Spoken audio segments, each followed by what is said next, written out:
அமைச்சூழ அமர்ந்திருக்கும் ஆசிரியர்களுக்கும் முகமாக வந்திருக்கும் நம் மாணவ மனைவிகளுக்கும் நம் அழைப்பை ஏற்று வந்திருக்கும் சிறப்பு விருந்தினருக்கும் வணக்கத்தை தெரிவித்துக் கொண்டு என் கல்வி உரையாடலை தொடங்குகிறேன்.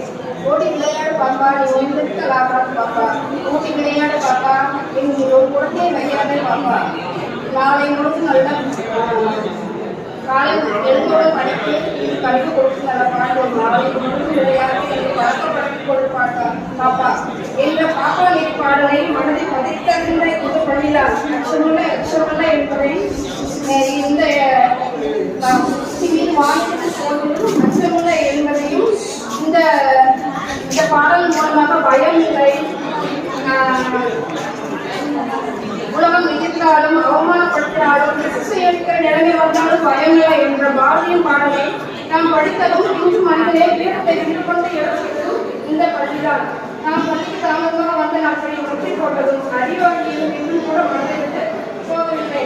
நாம் பள்ளியை கொடுத்த செருப்பையும் சீரவையும் இன்னும் போட்டுவார்கள் நம் மனதை ஏற்கிறதல்லவா?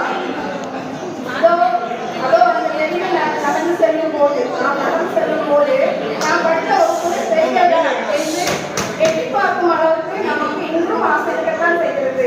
தப்பாக ஒப்பிட்டால் அடிவயிற்றிலும் நம்ம தலைமை ஆசிரியர் மாணவரை எதிரே மாற்றி நின்று கொண்டு மண்டையை கொட்ட சொல்லிய கமலா டீச்சர், அப்புறம் மத டீச்சர் அடிக்கும் அன்பான வார்த்தையாக கைகளை நிறைய படித்து அடிக்கும் அன்பான வார்த்தையாக எல்லாம் நம் இங்குதான் கண்முனை வந்து செல்கிறது.